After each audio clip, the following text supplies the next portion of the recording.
Hello and welcome to ClapperCast. I'm your host as always, Carson Timar, and today I am joined by Nicolò Grasso for a very, very exciting episode because finally we get the chance to review Ridley Scott's Gladiator II. Finally, 24 years after the original film, we are back in ancient Rome with Ridley Scott behind the camera, and considering we are massive Ridley Scott fans here on the podcast, we are very, very excited to talk about this film. So excited, in fact, that I have to give a little bit of a warning. I know this film is not out for another week in US markets. However, after a brief little opening thought section, just a warning that this is basically a spoiler-filled review.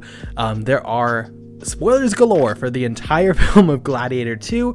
We really felt like there's no other way to talk about the film other than getting into spoilers. So just know if this has not reached you yet, we like the film. We highly recommend you see it before you watch this review. And if you want to, just come back when you've seen the film. Give it a week. Go enjoy it on a big screen, then come back and enjoy our conversation. But without further ado, let's get to our review of Gladiator II.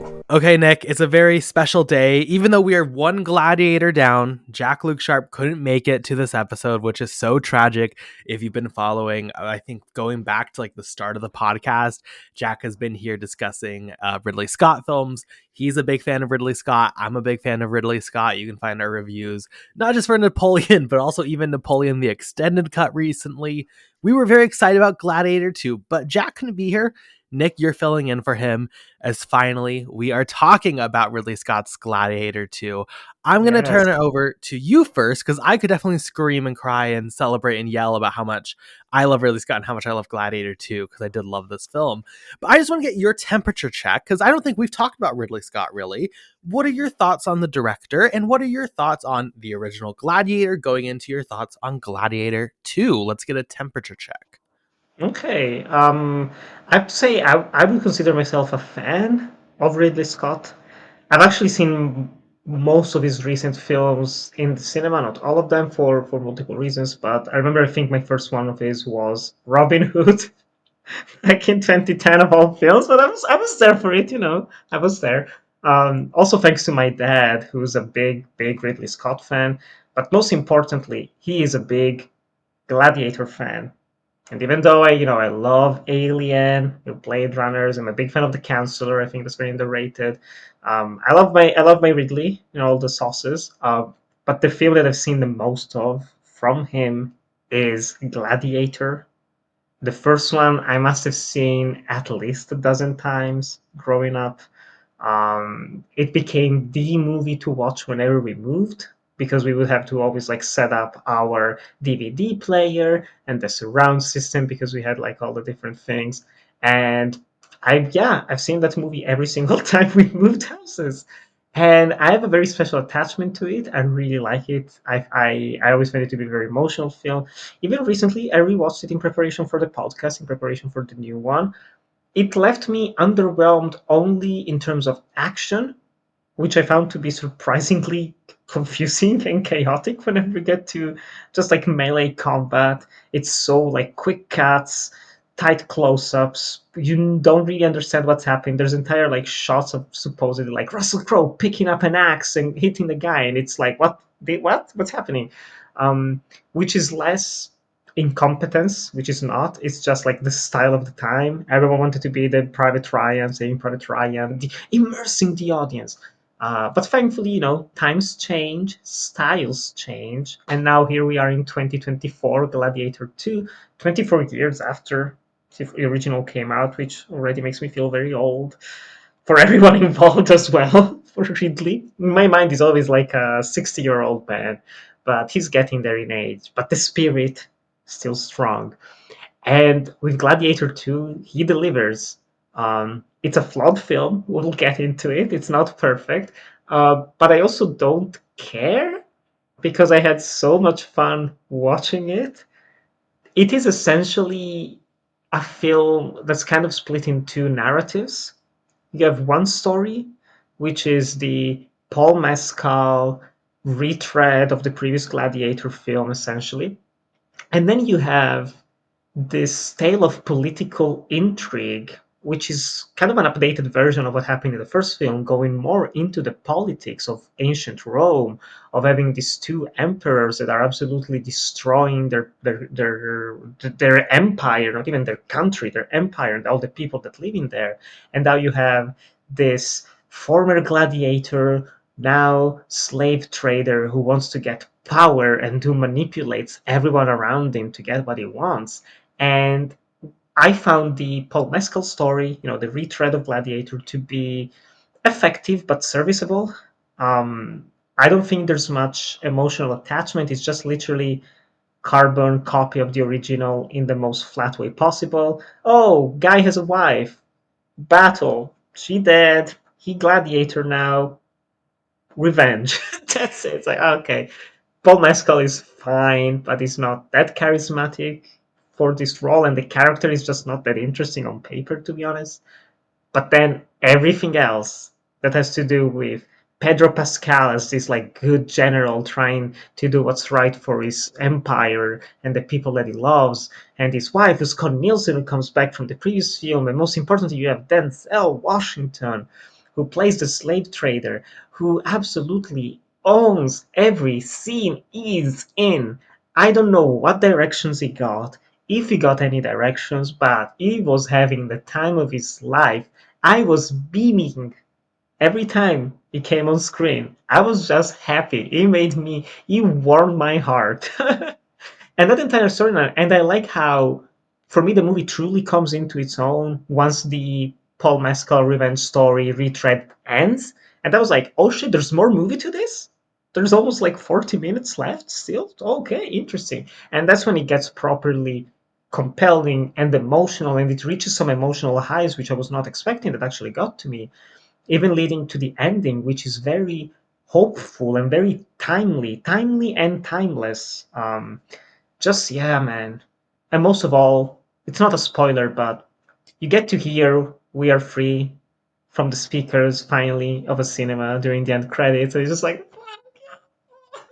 it feels so good, like the nostalgia. It's being like I don't know if it's just jangling keys that are working for me or not. But yes, I would say this is one of the better films that Ridley Scott has made over the past like 2 decades. It's very flawed. We'll get into all of the issues of it, but also I think it is worth of being celebrated. And most importantly, the action is very good here. Compared to the original, the action is very, very good. But I'm curious, to hear your thoughts now. Your glowing review. Yeah, right. My glowing review. Obviously, I'm a big Ridley Scott fan, but I think I need to be very specific. And I think in terms of Ridley Scott's filmography, there is nothing better than the original Gladiator. I think that is his magnum opus. I think that is where you get every single different shadow of what you'd expect from a Ridley Scott film and his little quirks, all done to the highest degree possible. You have the action, you have the hero story of redemption, you have a political thriller, you have the period piece film. It is all there, all like it's like the Avengers Endgame of his filmography, all coming together to make this like perfect story. And I think Ridley Scott is just operating on his highest level there. And it's one that you get bits and pieces for. Like Napoleon, I think has a lot of the political elements. Last Duel has such a good action scene at the end there. That's like one of my favorite action scenes maybe of all time. But you get the action there, like bits and pieces throughout his filmography. You can go to Alien, you can go to Blade Runner, you can go to all these films and see the little pieces, but it all comes together in that original Gladiator to create like a perfect experience. So, as someone who also has been a fan of Ridley Scott, again, was a fan of Napoleon, was a fan of House of Gucci, was a fan of The Last Duel, I was really hopeful for Gladiator 2, and I'm like, happy to report that it delivered on like every single one of my expectations. There are some few flaws. You definitely have more flaws than I do, so I'm curious to see those Okay. flaws. But I think this film is such a wonderful, like, yes, Ridley Scott immediately jumps back on the horse and rides it like he never left. The action here is really solid. The political power game, as you mentioned, is really good, leading into such a relevant and needed message. Watching this at my early screening was the week of the US presidential election this year. Never more needed, never more needed a voice that I need to hear Ridley Scott's words than right then. everything here comes together to create just like it's hard because Gladiator is such a perfect experience to where like in terms of his filmography, I almost think it's like a legendary experience. This just is like more of that. It's wild to see someone operate at this high a level. My only issue, my biggest issue, I should say, because there are some things with pacing. Yes, I agree.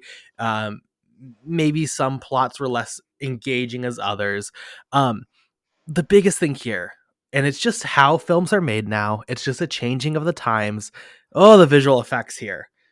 Oh, like why are like the visual effects here are not good. The animals look like shit. The animals are horrendous. There is one monkey that is genuinely like the most laughably bad render of a CG animal I've seen in some time. There's a It's the monkey really from Ad Astra. It's back. literally. And don't be confused. It's not the monkey who is the leader of Rome. That monkey is iconic. But there's a really bad CGI monkey. There's a severed head that looks really bad. Like compared to the original, where you have so much incredible iconography and even just practical costumes, much less how they use the animals. Like the tiger scene, I think is really, really effective. Yes, you can tell there are some tricks there, obviously, but like it still really holds up and it looks really good even now. It just like this film at times looks bad. And I get like with budget, with just modern filmmaking, that is how they're made. But oh, it would have been so much cooler had the sharks looked better. It would have been so much cooler had the monkeys looked better. It would have looked so much cooler if we had actually really cool costumes and we used creativity in that sense, just like the original. That's the only point where like I think this film makes a massive step down than the original, which I find disappointing. But as far as the story, as far as the emotions, even you mentioned like Mescal's arc, I think it is worthwhile. I think I like how they tie it in. You need him there for the ending, and as you alluded to, the cast here is fantastic. Denzel Washington is of course great. Everyone is throwing him flowers, absolutely. Pedro Pascal, I'm not a big fan of actually like both Pedro Pascal and Pedro Pascal and oh my god, I'm blanking on Paul his Mescal. name. Paul Mescal. They're so similar.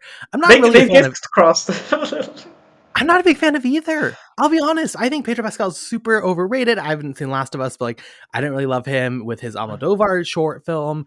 Pedro or Paul Mescal. I haven't really liked any of his films, which I know is like a really hot take. But I don't After like All of Us Sun. Strangers. I don't really like After Sun. It's like fine. It's not bad, but it's like fine. Ah, Um, this the is like Lost Daughter. I'm gonna stop. I'm stopping. Sorry. no, yeah, actually, yeah, you were just keep listing films that everyone loves, Keep and then I going, was like, Nick. I hate, dude, Lost Daughter when they keep pulling out that fucking doll. I was like, oh my god, shut up, end the film, end the film.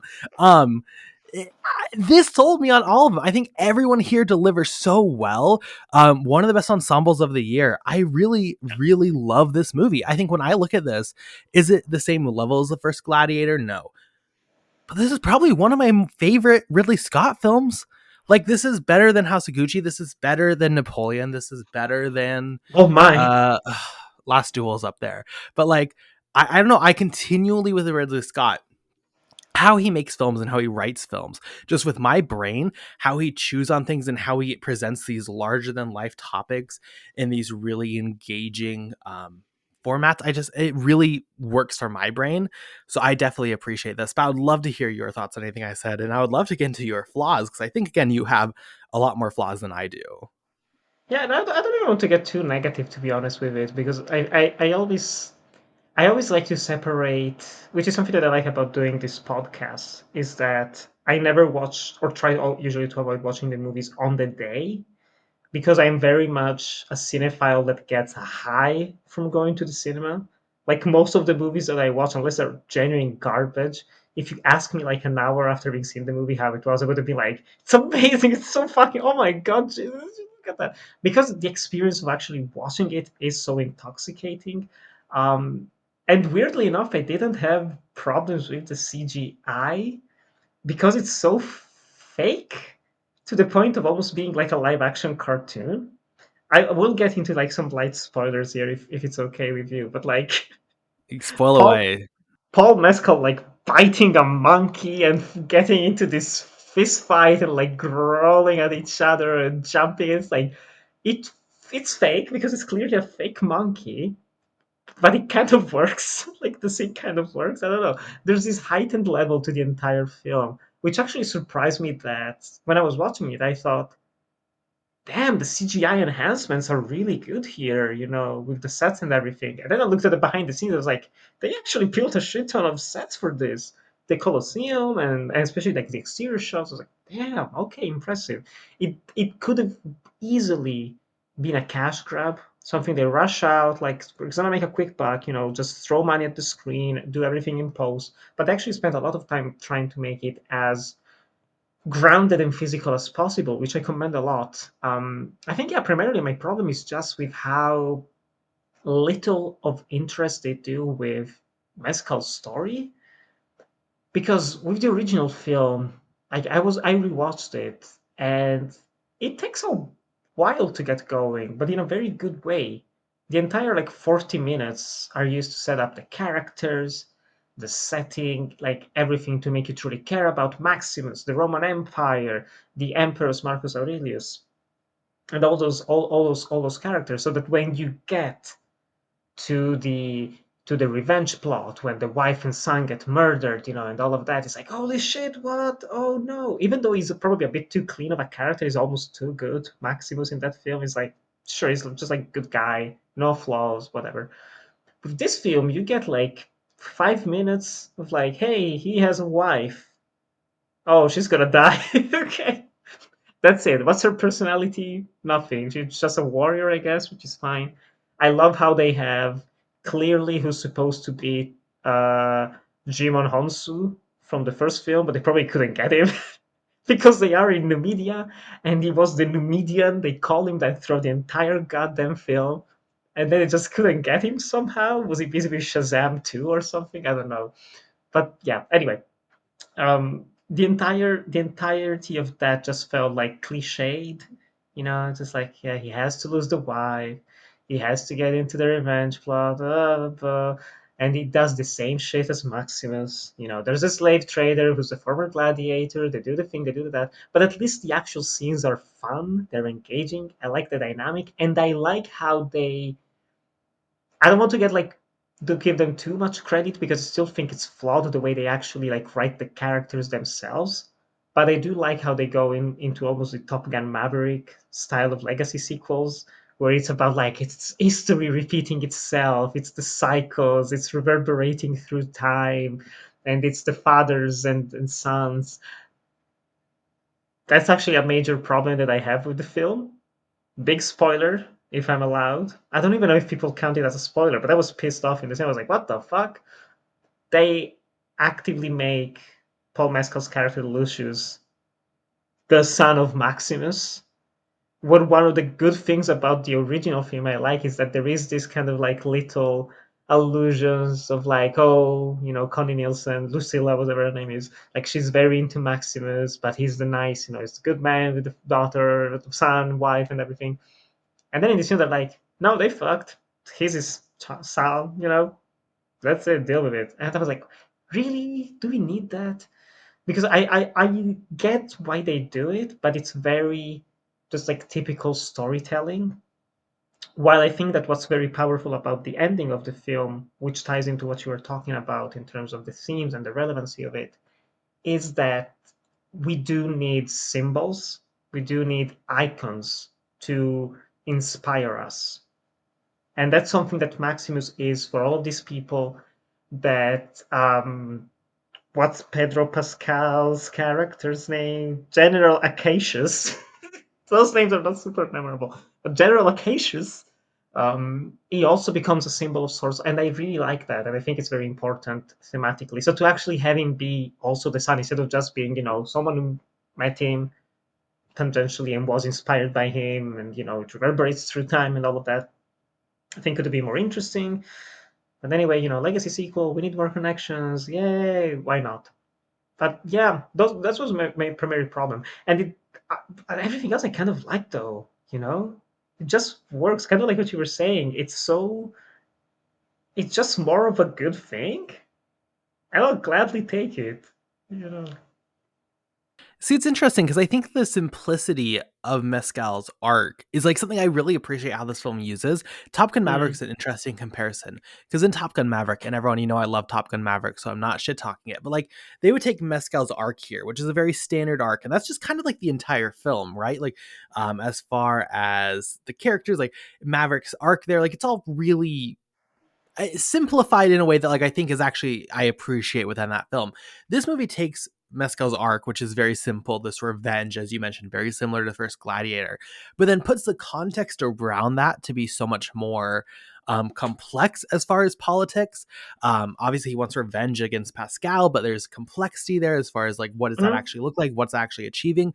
I think the fact that they take this arc that is super simple and super cliched, but then you transcend that by making the context so much more interesting. I think that really is what helped me be like, yes, I agree, but that's not the focus of the film. There's long stretches of the film that have nothing to do with Mescal, to where like I don't think actually his basic revenge arc is a motivation for his character, but it's not actually like the quote unquote arc for his film, I would say, or for Mhm. his story. In a way that I appreciate it. I think it was fun to play off of that, and that's like a fun evolution. I will say, one film I kept comparing this to, and I don't know if you got any of this, was Megalopolis. Both in Ah, which like yeah. I think they have very similar stories.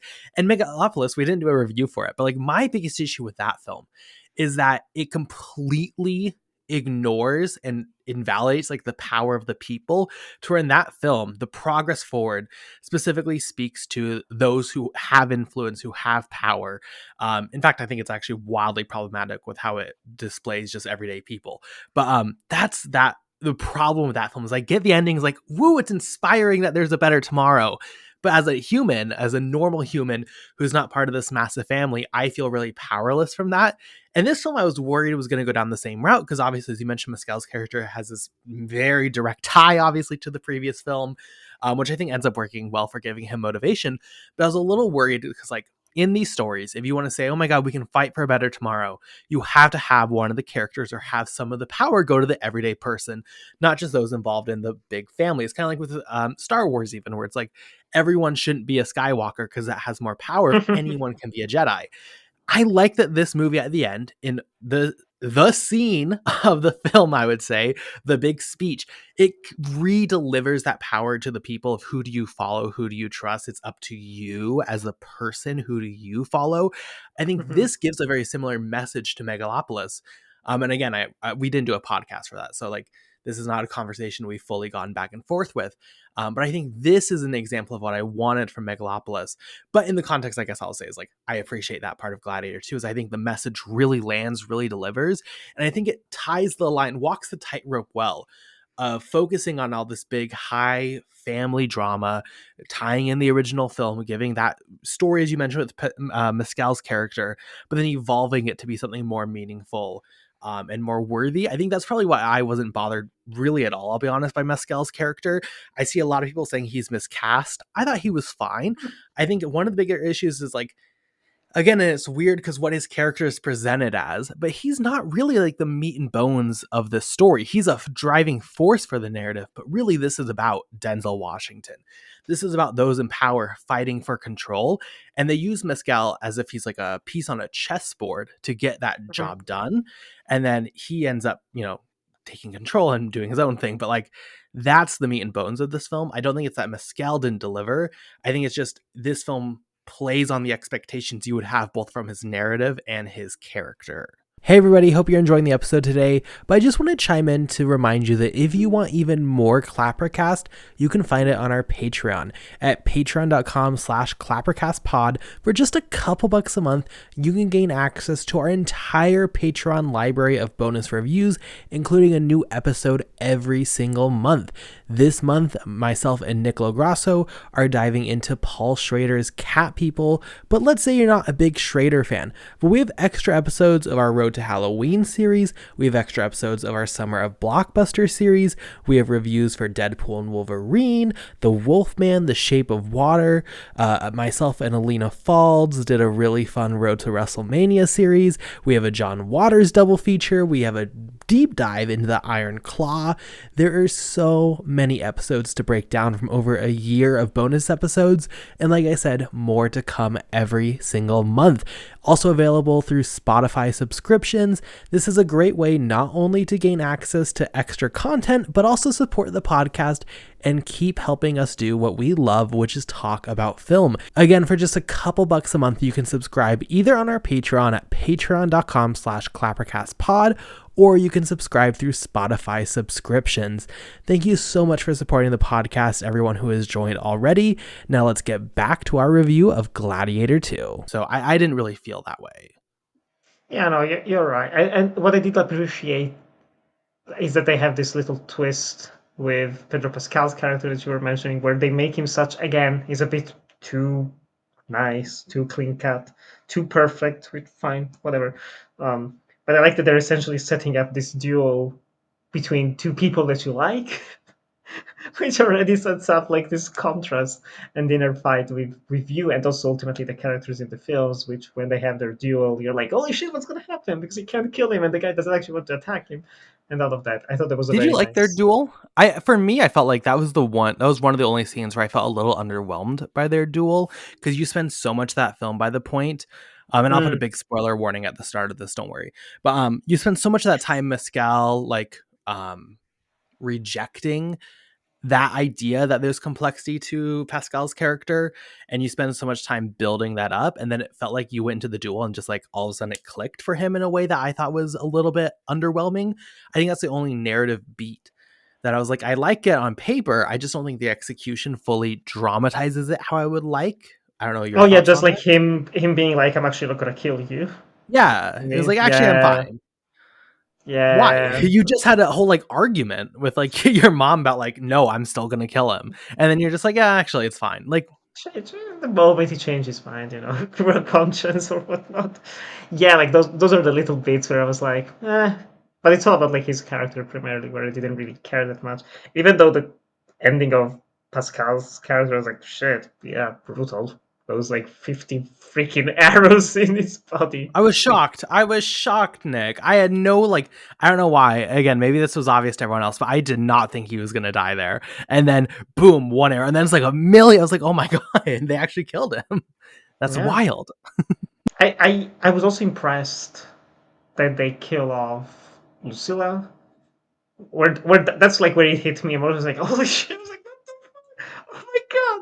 Like we're going there. There's like no holds barred during the climax. They pull out all the stops. But yeah. Oh, side note before we forget, because I think it's important to just say the opening of the film is amazing. How they transition from the Scott-free logo, which I think is one of the most underrated company logos out there, to be honest, the drawn little thing, and it just transitions into recap of the first movie. I was like, yes, like squealing in the cinema. It's so good, so good. I was like, we need to talk about that. I almost forgot. I was like, yes, just like a little mention. So Well, that's good. how you know you have a great film on your hands, when you can play little like clips and snippets from that, and it gets the audience pumped. Because I'm there like, oh, Yeah. actually, hell yeah, here we go. I'm so in on this, just from these little reminders of like, yeah, you're right. The tiger, that was a great scene. That person with the mask, what I say, great iconography. I was all Joaquin there. I was Phoenix like, like this is with the awesome. tongue out. That's like Oh always been an yeah. image in my head. I was like, yeah. Good choices. Um, but yeah, no, I almost think that the movie could have been even better if they properly focused their attention on Denzel Washington's character. If you make him more of a protagonist, almost anti-hero of sorts, that could have been way more interesting because that's where everything comes to just everything just works about that, which is crazy. Like not only the intrigue, but the dialogue as well. Like how those scenes are paced, how they evolve and connect to one another, and seeing how he's ultimately playing every single character in this film. It's amazing, like he wants the power. He recognizes that Pascal has strength and abilities. He feeds his revenge essentially to get him to fight the general so then he can have kill the general off, start playing with the emperors and doing his little tricks. It was just so like I think it's probably the closest we've actually gotten to something resembling the political intrigue of Game of Thrones, in a film that's not like a proper pastiche of that, where it's clearly trying to be Game of Thrones, which is so annoying because it's like you're not, don't try to be your thing. But in this film, it actually worked because they weren't trying; it just naturally came to be. Also, because he is an interesting character, there's complexities there to the point that you could reshape the narrative to make him a hero proper, where it's like, I was a slave, I was screwed over by the empire and everything, and I was marked, and I became a slave, and I finally came out of this, and I made a name for myself, and I want revenge. Like I'm a man of the people. You could easily turn that into this empowering story of, like coming from the ground up and destroying the empire. But then, yeah, like, even though they don't care about historical accuracy, there's some things you truly cannot get away with. So that never would have worked. um but it's cool. It's like such a cool character, and I think, and that was something that actually impressed me rewatching this. But also, I finally watched The Last Duel for the first time. We'll get into that in the rapid reviews at the end.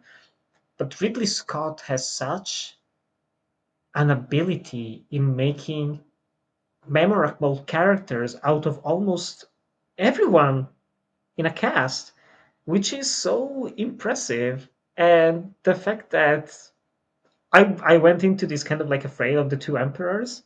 I was like, Geta Caracalla. I was like, ah, shit, how are they gonna, like, I guess I like the actors, but like, how are they gonna play it? And they actually were memorable and almost like complicated characters in their simplicity still, which was impressive. All the various senators, some of them, like Denzel flirts with them as well. He's like this bisexual, chaotic energy to him, which was fun.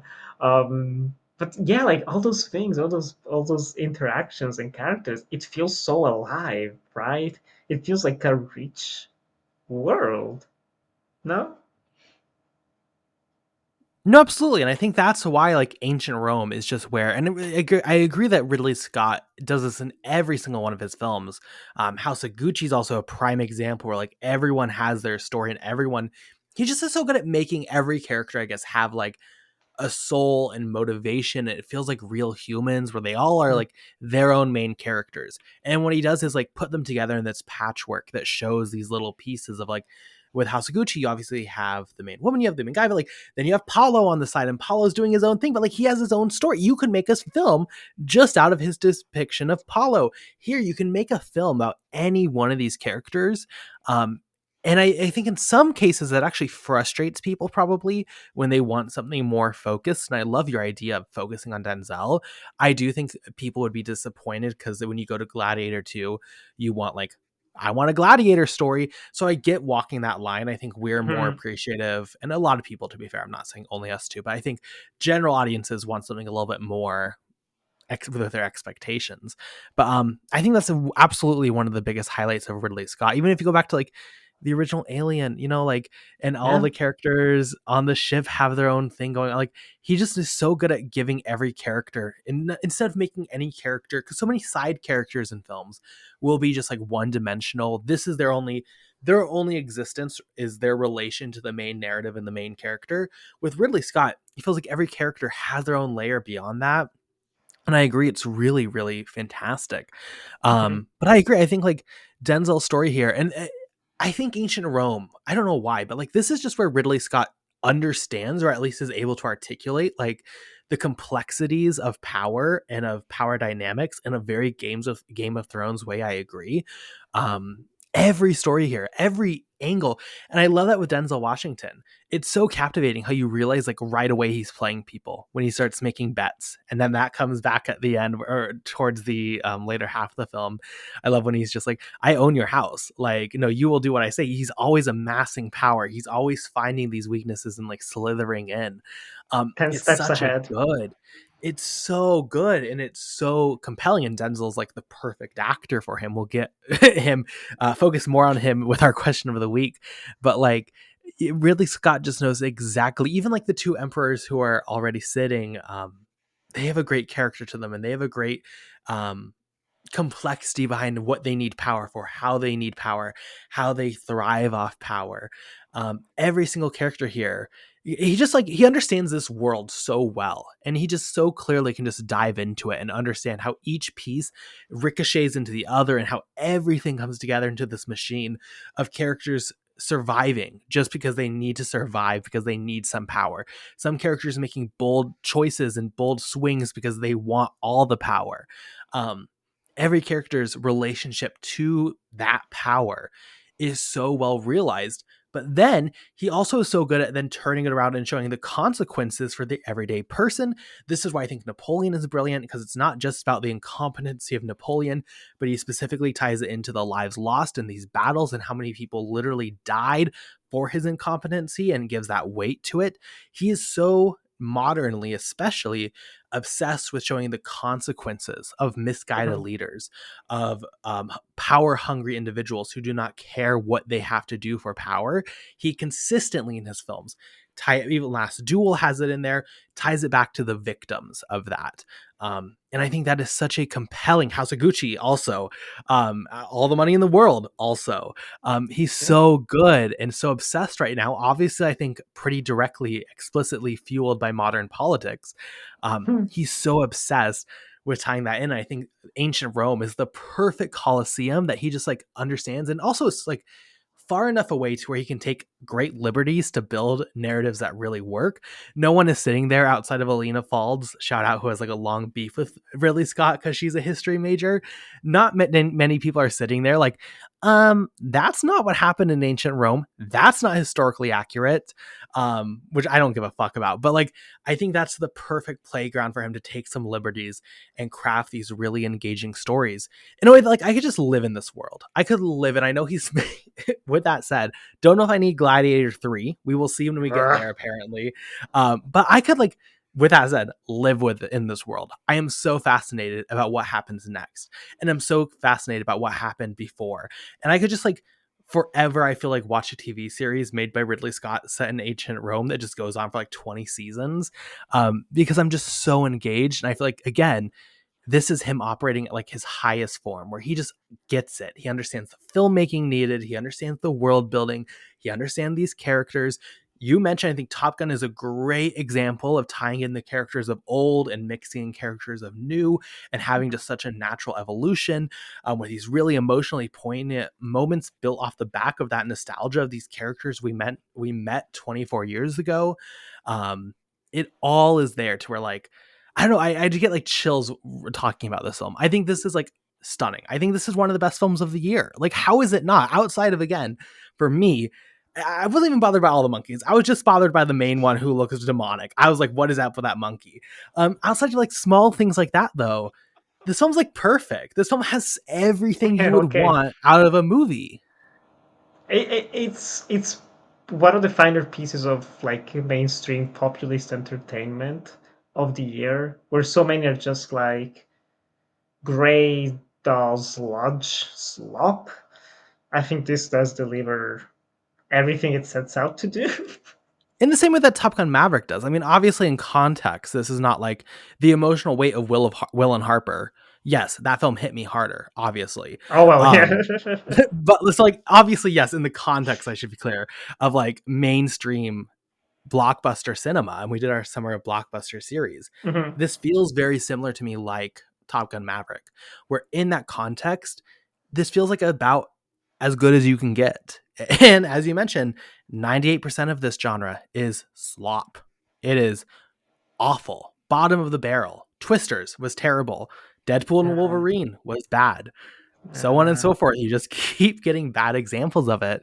Um, and I don't know, it's pretty baller that Ridley Scott, also at his age, is coming and it's delivering stuff like this. It's insane. it's crazy, like all of those the naval battles that they have in here, which are border one. There's multiple moments on water, which are exciting. All of the fights that they have, like I thought the rhino fight was very well handled. Actually, which surprised me. The entire climax, even when you have something that could have been awkward, at like Mescal versus Denzel.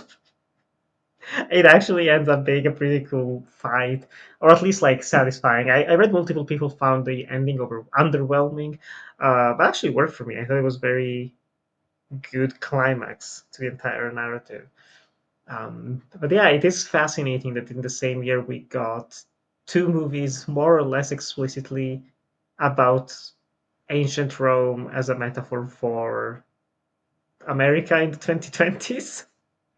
Um, because even then, like all of the character names and the actions of the characters in Megalopolis are taken straight out of ancient Rome history, almost one to one in certain cases, to the point that it's almost more faithful to history than Gladiator II, which is it's a topic for another conversation. Um, but yes, like it's so funny to watch this film, which is clearly about the Trumps and and the far right and dictatorships under the guise of democracy, um, and how you need people need to be inspired, people need to rise up and do what's right, and not let the darkness of the present cloud the entirety of the future. I found the last speech, like you said before, to be very moving in a way that I almost wish that were the ending of the film. We really didn't need the last scene. I really don't like the last scene. I found that to be underwhelming. Kind of like trying to recreate the magic of Jimon Honsu going back to the arena, kind of like now we are free, putting the thing there. It's like yeah, it doesn't work out, you know. But regardless, nonetheless, it still delivers emotional moments. It's still an engaging film. It's still, even with, I could have done with fewer direct references. It gets a bit lost in just like getting the book out. Like, what are all the quotes? What are all the quotes? What we do in life echoes in eternity. Done. Strength and honor. Done. I think there wasn't like a direct "Are you not entertained?" but there's like something about like entertainers of the dimension. I was like, there you go, there you go. I They're was getting shocked there was not are you not entertained? I thought at the party scene where he does like the one-on-one at the party, I was like, it's happening, here we go. And then it didn't happen. maybe I should have gone like, is Which this entertaining to you? Finding a different. It's like nah, nah, nah, nah, nah. We don't need that. We don't need that. That was also a cool scene. You get like Paul Mescal gets slam dunked, whatever the movie is called, like into a table, and the fighting and everything. Um, But yes, no, I really want to say, especially, like, I cannot understate how much I like the emperors in this, Geta and Caracalla. We mentioned the cast, we haven't actually mentioned him yet by name. Joseph Quinn is the best thing to ever come out fucking Stranger Things. I think he's legit. Even though I like the other guy, Joe Keery, is that the name? I like him. I think he's very nice. He seems like a nice guy. He can act at least compared to the other kids. Um, but he's so charismatic, and I like the dynamic between him and his brother, where there's the distrust, there's the control, and themselves, the character knows how to manipulate two of them and play it in his favor. But there is definitely a clear sense that they're not just, cartoon villains, which is what it felt like from the trailers potentially, where they have like the heavy white makeup and everything. But they're actually way more complicated in the film without getting like overly so. It's not, and they don't humanize them in any way, but they do make them just compelling to watch and to follow. And yeah, the head was interesting. The severed head, it looked odd. I wonder if they had like a prop, because I think the character was of Joseph Quinn was supposed to be played by Barry Keoghan, right? So I wonder if they had to like change the head they already had. It was like cheaper that way, maybe, I don't know.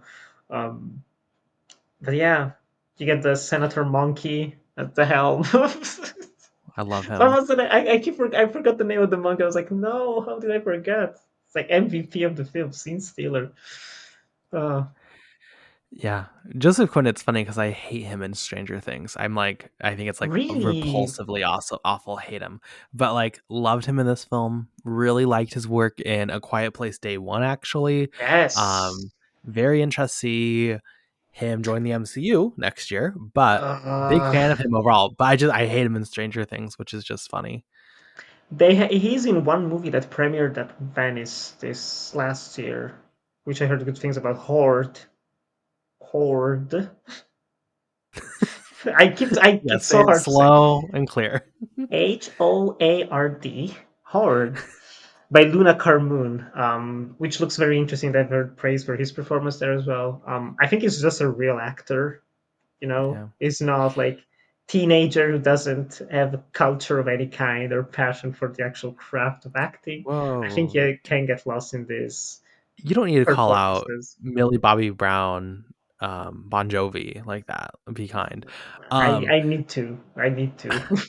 I'll I get really all the want to hate for it. see. I really Same want to for see Finn his Wolfhard. television adaptation of Howard's End because I really like that book. I haven't Mm, seen the show, but I would like to see that show yeah, one day. yeah. um, with that, maybe getting into some of our kind of final thoughts, wrapping up, because I feel like we've kind of covered Gladiator 2. It's a fun ride. If you like the original and you just want like a big blockbuster, like, yeah, very good. I have a question Guess for what? you, actually. Go How for it. did you feel about the music? It was Because, good. yeah, I think the issue is that you're comparing it obviously to like one of the best scores of all time, maybe. So yeah, when you have those lofty expectations, and not even expectations, but just like you're naturally going to compare them. Um, it wasn't as memorable, but I think the film around it was strong enough that I was never like bothered. I was never like, oh, this is terrible right now, music wise. But like, I wouldn't nominate this for an Oscar. It was fine. yeah. I was a bit underwhelmed by it because I'm not a fan, like all of the John Williams, like, oh my God, Star Wars Episode 9, best soundtrack nominated at the Oscars, and it's same shit we've been hearing for the past 50 years, kind of like repeated again with like one or two new tracks. I wish this movie used more of Hans Zimmer's score, because there are parts where it's like, you could have used the Barbarian theme, or like the Pirates theme, essentially, which you repurposed later on. They could have done more with that, I think, because I do like Eric Gregson Williams as a composer. He made like some soundtracks for Metal Gear Solid, some of the key themes for those video games, as well a lot of collaborations with Ridley Scott. But he does feel very much like composer for hire instead of someone with a real voice. And I found that underwhelming, especially because the original soundtrack, like you mentioned, is so powerful, it's so properly iconic at this point that you get to like the ending we mentioned. It's a powerful ending. I had a friend of mine I watched the film with. He was crying at the end of the film, and I think it's also because we are free playing, which is like the song from Gladiator. There are a couple of moments where I was finding myself kind of like, this shit's like, yeah, this is getting inspiring. Like, oh yeah, there's also the main theme kind of like remixed playing in the background very loudly. But then, yeah, I think they should have done more of that, kind of like incorporating a bit more, simply because it's so good. They probably could have done it. I can respect wanting to build their own original soundtrack, but I don't think anyone's gonna be listening to it. It doesn't give like the vibe I get is not that the soundtrack is trying to like to me it feels No, like it acknowledges it, like accepts fully like I'm not Hans Zimmer. I'm sorry for that. So I'm just I'm gonna not even like gonna do try. passable work.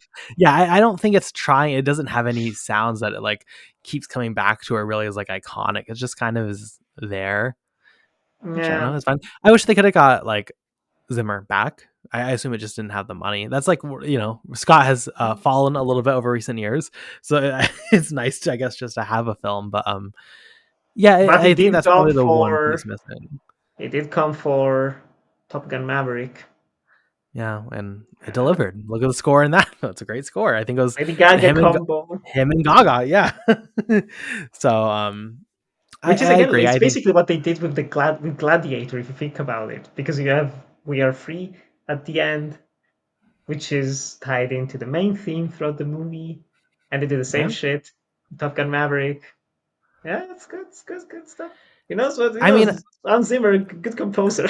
Hot take. and I said all through the summer blockbuster series, I was like, we now have Top Gun Maverick, which is like this really clear like blueprint for success with the modern blockbuster, especially as a sequel.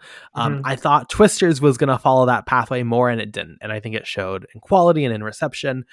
I think Gladiator 2 is finally is a film that follows that pathway and follows that blueprint almost, very well. And again, the results speak for themselves.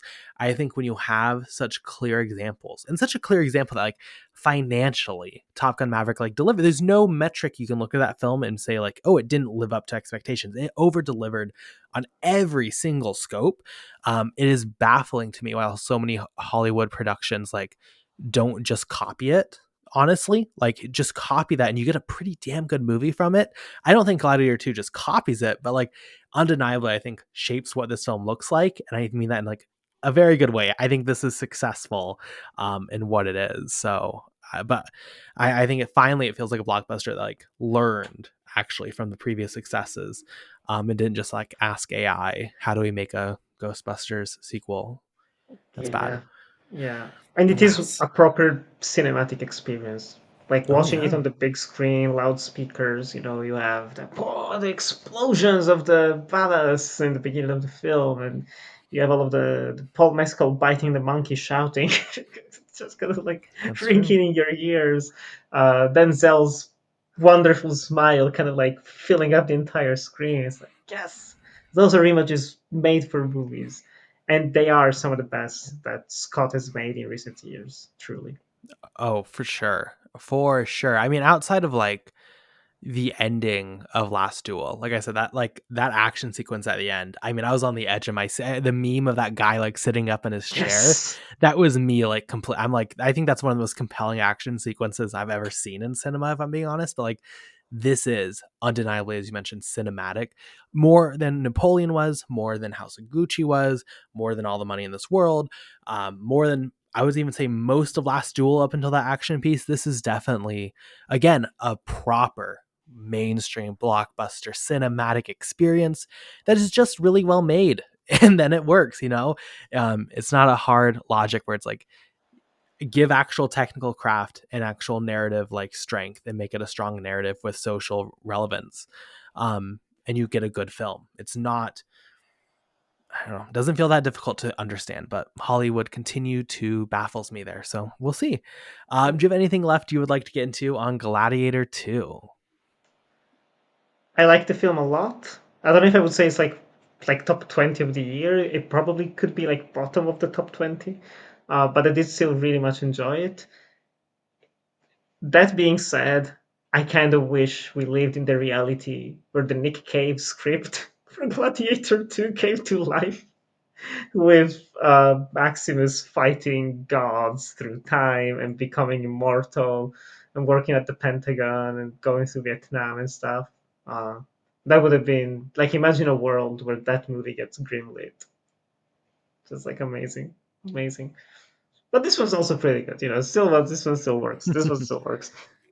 It's rousing. It's a rousing experience, and I could tell, which made me very happy, that despite some of the negative criticism that I've encountered among some people that I follow, primarily that just have problems having pure fun with films like this, which I think compared to something like Deadpool and Wolverine, which I talked about in the last rapid fire reviews, um, I just bad, like you said, for lack of a better word, just like bad. Um, this one is made with passion, and I think that's like the last thing I want to say is that I'm still surprised by how much passion was clearly put into this project. It could have been a late career. I just want to make a quick buck. People are gonna watch it regardless. So let's just not care. Let's not put effort into it, because it felt like that when it was being made. I don't know if it was only my opinion, my thing, but it was like, oh, I guess we're making Gladiator 2. Who are we getting? The big names of the moment that we're gonna forget about. Which, to be fair, is very much a Ridley Scott thing. I've noticed he tends to have, with, like, of course there are exceptions, it's not a rule, but he has a bit of a tendency of getting like the name of the moment, who then ends up doing jack shit, or like having a in their career. I was like, oh, you're like, yeah, like Orlando Bloom. He got him at the height of his career, and then he was like, Like, is the same gonna happen with Paul Mescal? Maybe it's like, Shout out Adam Driver, shout out Lady Gaga, shout out all these people. yeah, no, no, Not those too are much. those are doing more than fine, more than fine. Yeah, is Adam Driver doing? I mean, okay. I Which is think so those are Driver. I in started your watching point. Girls now, and so in my head it's like 2012 Adam Driver. It's I so don't know if weird. Adam Driver has done much since then, but He has made a net. He has made a net. He has made Megalopolis. You know, he's living the life, living the dream. so true, so true. Okay, And Gaga made Joker too, so and Gaga sang the theme song for Top Gun Maverick. so Okay, true, so true. that's all. That's all you need. That's all you need, honestly. Yeah. Yeah, I'm definitely more positive than you are. Not to say that you're negative, but like No, this is no, my I think number 6 of the year. I think all things nice. considered, both with Ridley Scott, with the genre. Again, I agree with you. This was very concerning when it was coming and Mm, in production. Um, Ridley Scott, as much as I love him, has had some major flops recently financially, and it always felt like, oh, kind of is this just like something to kind of get some money just to make a few more films and then you'll be done? Like, what is happening here? But I think he delivers just an incredibly strong work. And it's funny with someone so well regarded and so like historically strong. But it just gives me more faith in Ridley Scott's like future and career that like he is still delivering on this level in my mind because he is working Gladiator 3. Not as his next project, but I imagine pretty shortly after. He doesn't have that many more films in him, I would imagine. In my mind, everything's like, do not want Gladiator 3. Just like how I don't want Top Gun 3, I don't want another do not want another Gladiator film. But like we're I done. do have this faith in Ridley Scott where I'm like, I will hear you out though, because it might just be a 5-star film. We will see.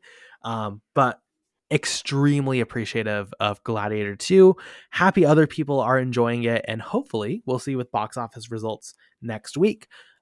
Hopefully other people in the general public enjoy it and go see it, because I think the more we reinforce that films like this, films like Top Gun Maverick, these really great films when it comes to modern blockbusters, are a commercial avenue and a way for studios to not only get acclaim but specifically make money, because that is the industry.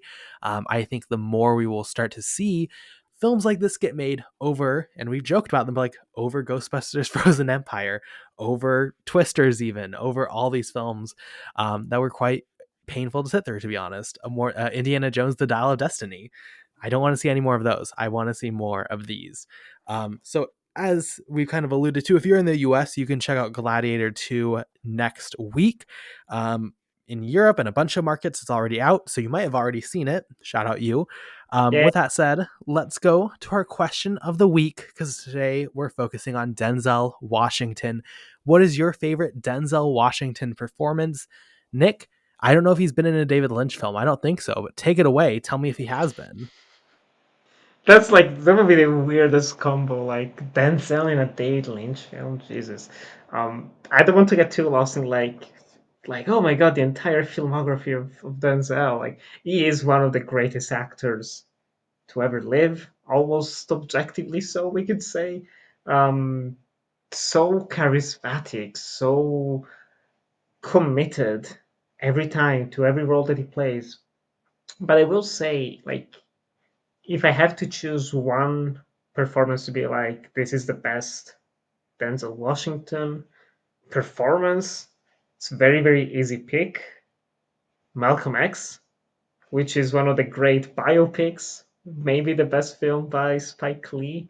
Uh, transcendent. If you've ever, it's not even one of those things because it's always weird to say it. It's just like the job of the actor is not to, mime a real person when it comes to these performances. It's to sell you the character in the fictional film that you're watching.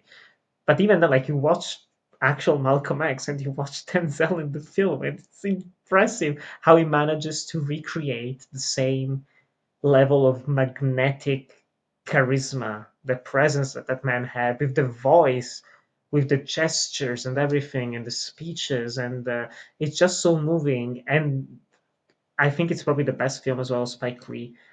But yeah, Denzel in that film is just something else, absolutely something else. And I will give shout out to like like we talked about Gladiator, Ridley Scott. We have to talk about Tony Scott collaborations that he had. I love pretty much every single film that is made with Tony Scott. Unstoppable, Taking of Pelham 1, 2, 3, Crimson Tide, close, but I will say probably like number two of my Denzel list. I really love Man on Fire. Like really, really love Man on Fire. It's probably my favorite Tony Scott film. And Denzel in that one is an action star, but also I don't know, like he sells the action, but he sells just the drama of it all, and it's such a great film because of him as well. So yeah, one of the greats. I think you can like every performance you choose from him. Like I'm curious to know which one you picked. Honestly, which ones you picked? Maybe they're all Well, great. Malcolm X was obviously my answer. If anyone wants, if Believe Uncut Gems either has or is going to do an episode on Malcolm X because they're doing I all think of the they've done Spike it. Lee Yeah, films.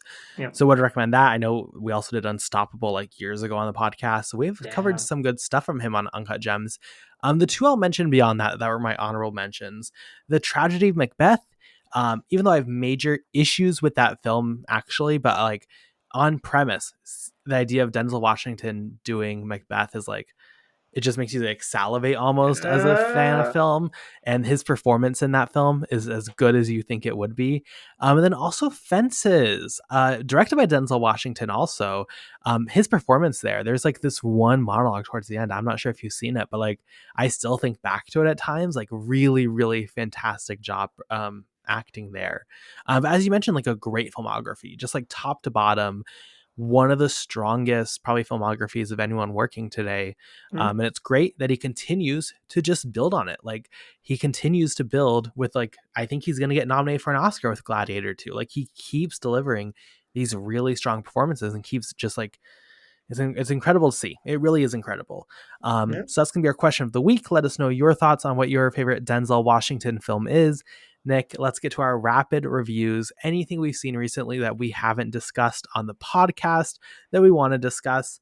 Turning it over to you first. What have you seen this week? I've seen a bunch of films.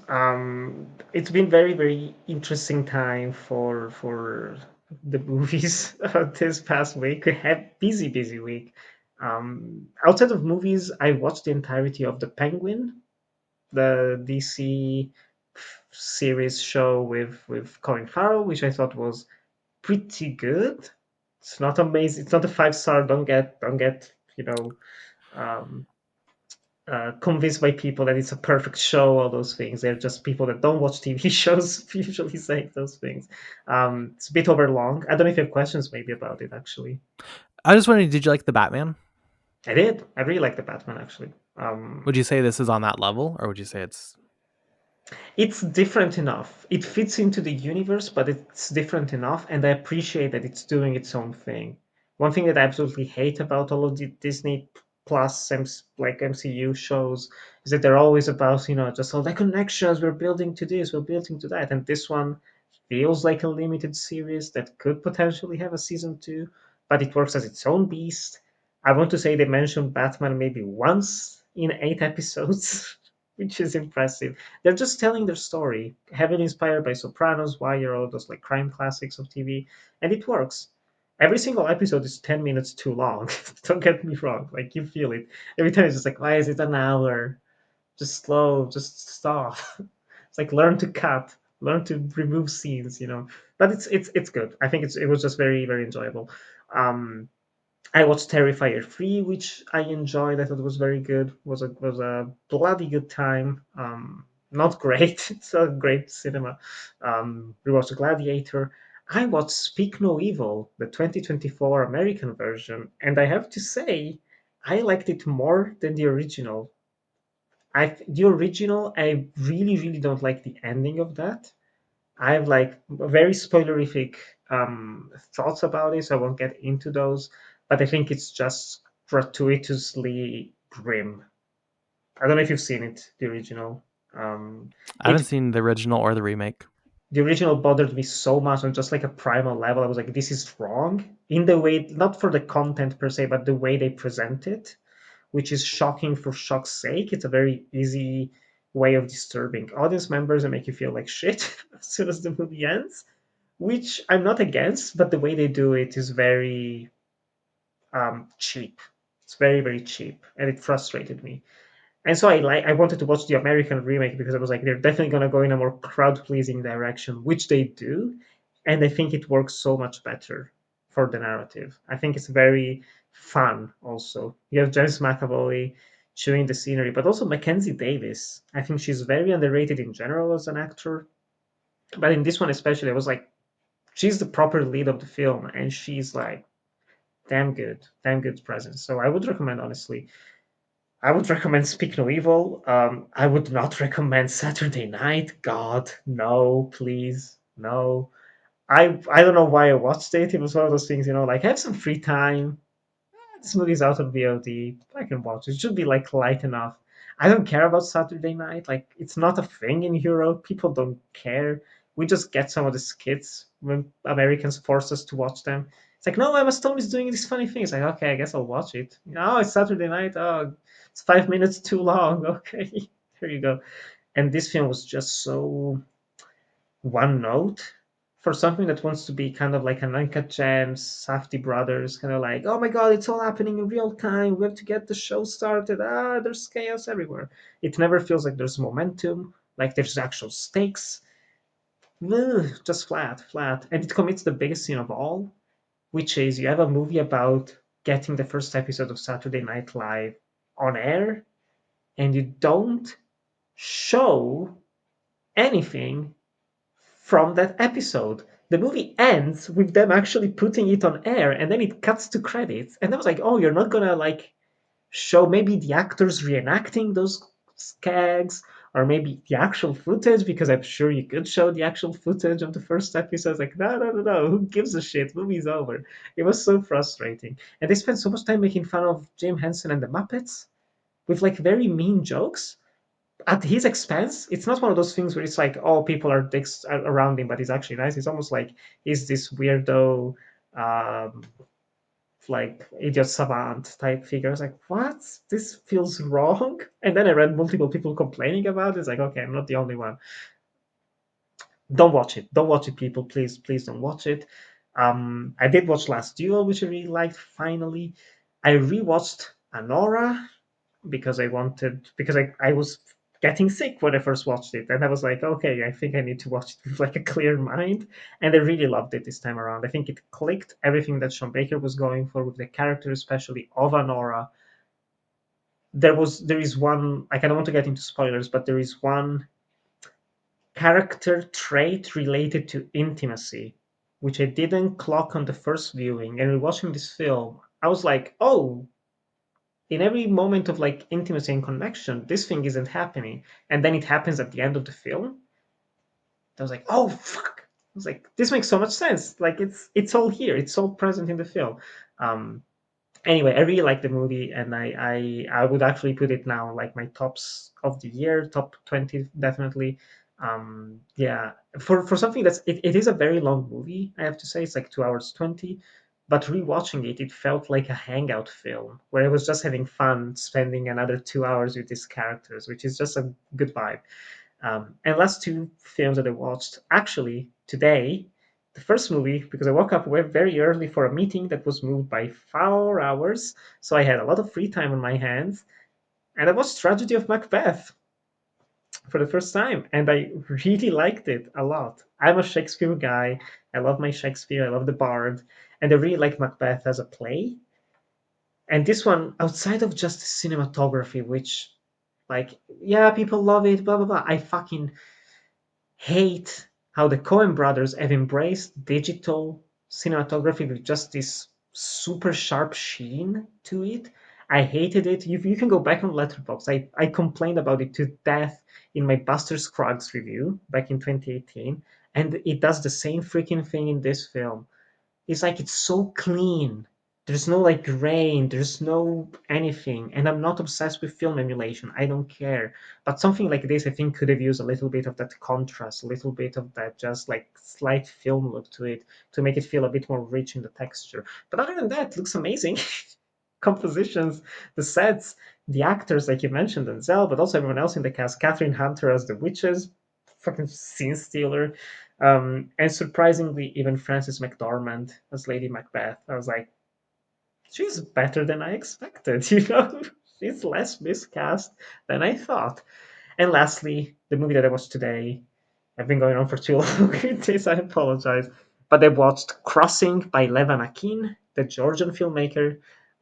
This is a film about a Georgian woman who goes together with a friend of her trans niece. She goes to Istanbul to try and find her because she's kind of like left Georgia and she's Spanish, and so she goes there, and it becomes this kind of like, I don't even, like low key drama about this woman and this guy trying to find this girl and also trying to find themselves in a way. But also we follow a bunch of other characters, primarily a trans lawyer in Istanbul, which for people who don't know, like Turkey and the LGBTQ community, the situation is not good. It's bordering on dictatorship by Erdogan, and it's bordering on almost arresting anyone who's part of the community. So there was a recent controversy where they wanted to ban the screening of Queer because it could have been potentially kind of like could have what was I like I'm probably misquoting here, but it was basically like it's a dangerous film, it could incite problems, so we're not gonna screen it at a film festival prepared by Mubi. And Mubi was like, you know what, then fuck it, we're not showing the film festival in support of all of this. So to watch this film, which apparently had a lot of troubles getting shot actually in Istanbul, it's an international co-production, and it had a lot of troubles actually shooting there because of these problems. To actually watch it right after, it was very, it added an extra layer of depth to just the drama of it all. But also, it was just so nice. It's just like a wholesome film, kind of, in the end. And I like these stories of, especially like trans beauty and love, and people trying to find others and embrace them and saying everything they couldn't say before and things like, oh, it moved me. It moved me, and I'm very glad I watched it in the cinema because otherwise it's been on movie for a bunch of months. But this was just kind of like a special screening re-release. So, Crossing by Levan Akin, recommended. It's one of like 250 hidden gems of 2024 that we should all watch, but we probably won't get around to watching because life's too short. Carson, what did you watch this past week? Too many films, but we're gonna get through some of them. Love it. I watched the Netflix documentary Daughters. This is about a prison program that allows for fathers to have their daughters come visit and do like an actual proper dance with them. Super, super emotional. Framing, I mean, Nice. obviously, framing the prison experience through the lens of daughters outside of the prison. Super, super engaging, worthwhile. Definitely went on a bit too long. It's not that it's a Mhm. long film, but just like the dance happens and then you realize like, hey, there's like 30 minutes left of runtime. Like, Oh, what is this going to be? And I think it's a worthy idea to show the aftermath, but just like it doesn't necessarily provide anything super worthwhile. That's my one critique of it, but really emotional. I mean, a really fantastic documentary. Piece by piece, the Pharrell Williams biopic told in Lego format. I am a massive Morgan Neville stan. I think he's like the best working filmmaker when it comes to documentary filmmaking. And this really disappointed me, I'll be honest. ah, This is clearly a director for hire, not an actual project Morgan Neville had passion for. It just sucks because like Pharrell is still a working artist, so you're not going to get anything juicy. It's basically just like in the most boring way his Wikipedia page about his career. You don't even like learn who he is really personally. Like there's a jump where all of a sudden he has a wife and you're like you've never once mentioned like having a girlfriend, anything like where did she come from? It's just nothing even about him personally. It's just a very generic look at his career with like nothing really to it beyond that. I guess maybe if you're a giant Pharrell stan, it would be fun to go back and like see all this stuff. There's a couple interesting visual ideas considering it's told through Lego. Um, but I would not recommend this one, sadly. does he play almost like a concert film at parts? That's what I'm wondering. Where he's like playing songs for a long time, or not even that? Not necessarily. No, there's little Uh, bits and pieces here of songs, but nothing extended. uh, Um, Shame. is what it is. The Outrun, a film you've been seeing a lot of trailers for apparently. Jesus, yeah. Saoirse Ronan's great here. I really like the camera here. Um, Beyond that, this was a pretty generic film for its narrative as far as looking at the battle with addiction. Couldn't really say this is one you have to see, but definitely is not one where like I think if you see it, you're going to be like overly bored or disappointed. It's pretty in the middle like that. That Christmas is the Netflix animated Christmas film coming out this year, from the guy who worked on How to Train Your Dragon. Didn't direct Oh, them, but I think did like the key character art here. It's charming. It's very, very British. If you want just like a very light, cute Christmas animated film, couldn't say stay away from this one. But I also would not necessarily say you have to jump to it. I'm so sad Jack's not here because for months he's been hyping up The Exorcism starring Russell Crowe. He wrote the article that released on Clapper this week, talking all about the genius of this film. So I went in, made from the guy who the director of this is the son of the star of The Exorcist. I'm oh shocked by how wow. much I like this film. I might be more positive on this film than Jack is, just in general, portraying an exorcism, a demonic possession story through the lens of alcoholism and family trauma is genius. But then you add on top of it the personal connection to the director has to the exorcist, and how it's really him battling with his father's addiction, through the lens of demonic possession through the exorcist. Genius. Like, I think this is really, really strong. Clearly a genre film, let's be clear, for the second half especially. The first half is just kind of this family drama. Russell Crowe's fantastic here. But even in the second half, where it gets more generically about possession and more of a horror film, still very worthwhile. I was really like impressed by this. I did not expect I would like it as much as I did, even with Jack's recommendation.